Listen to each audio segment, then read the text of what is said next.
ہم نے کہا تمہیں غلط فہمی ہے کہ اس دور میں احادیث ہمارے پاس زیادہ ہیں اور امام ابو حنیفہ کے پاس کم تھی۔ آج اپنے کتب خانے آپ کھول لو اور پھر دیکھو کہ آپ کے کتب خانے میں احادیث کی کتنی کتابیں ہیں، ان کو گننا کہ تمہارے پاس حدیثیں ہیں کتنی۔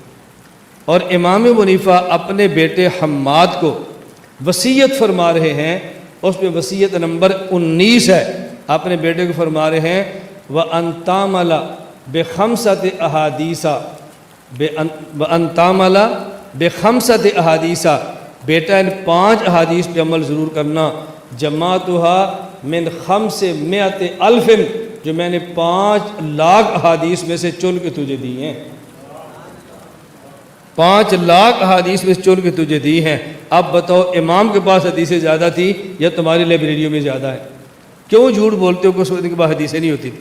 دوسری گپ انہوں نے چھوڑی کہ 5 لاکھ حدیثیں یاد تھیں، بے بنیاد من گھڑت جھوٹی باتیں یہ۔ اس کے برخلاف صحیح روایت میں آپ کے سامنے پیش کر چکا ہوں، اس سے پہلے پھر دوہرا دیتا ہوں، الجرح والتعدیل میں بالکل صحیح سند سے منقول ہے، جلد نمبر 1 صفحہ نمبر 4 پہ، کہ امام محمد جو ان کے شاگرد ہیں، امام ابو حنیفہ رحمہ اللہ کے شاگرد ہیں اور امام شافعی رحمہ اللہ کے ساتھ بیٹھے ہوئے ہیں، دونوں میں مکالمہ ہو رہا ہے، اپنے اپنے امام کی فضیلت اور ان کی خوبی بیان کر رہے ہیں۔ تو امام شافعی رحمہ اللہ نے سوال کیا اور کہا کہ فمن اعلم بسنتی صاحبنا او صاحبکم، یہ بتاؤ سنت کے زیادہ جانکار کون ہیں، ہمارے امام یا تمہارے امام؟ تو امام محمد رحمہ اللہ نے کہا اللہم صاحبکم، یقیناً آپ کے امام یعنی امام مالک رحمہ اللہ اس سنت کے حدیث کے زیادہ جانکار ہیں۔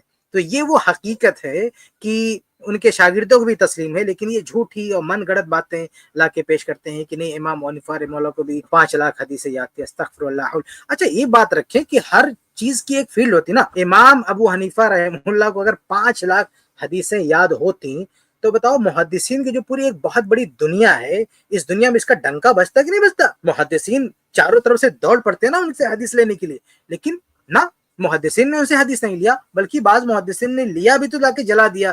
امام ابن مبارک رحمہ اللہ صحیح سند ثابت ہے، وہ امام ابو حنیفہ رحمہ اللہ کے پاس گئے تھے، ان کے ساتھ بیٹھے تھے، لیکن ان کی کچھ باتوں سے ناراض ہوئے کہ جو کچھ بھی سیکھا تھا سب اٹھا کے پھینک دیا کہ اس کی ہمیں ضرورت نہیں ہے۔ تو یہ محدثین کا بہرحال بات بہت لمبی ہو جائے گی، ہم اس طرف جائیں گے تو کہ آپ کہتے ہیں کہ 5 لاکھ حدیثیں آتی ہیں اور بالفرض تھوڑا بہت جو یاد بھی تھی نا تو خود ضعیف تھے، یعنی ان کا بیان کرنا بھی قابل اعتبار جو ہے نہیں تھا۔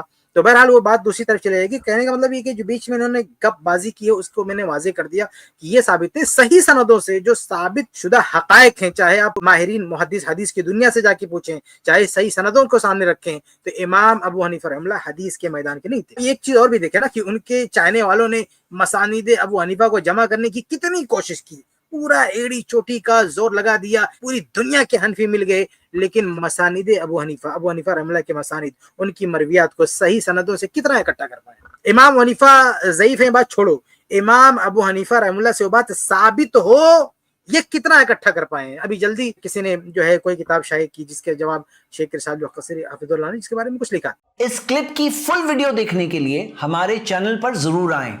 آئی پلس ٹی وی نے ایک نیا یوٹیوب چینل شروع کیا ہے جس کا نام ہے آئی پلس ٹی وی اختلاف کا حل۔ اس چینل پر صرف اختلافی مسائل پر ویڈیوز آئے گی، لیکن دلائل کے ساتھ اور بھائی چارگی کے ساتھ۔ آپ کو میں دعوت دیتا ہوں کہ آپ بھی ہمارے اس چینل کو سبسکرائب کریں، ہماری ویڈیوز کو شیئر کریں اور نوٹیفیکیشن آئیکن کو آل سلیکٹ کریں تاکہ آپ کو ہماری ویڈیوز کا نوٹیفیکیشن مل سکے۔ جزاک اللہ خیر، والسلام علیکم ورحمۃ اللہ۔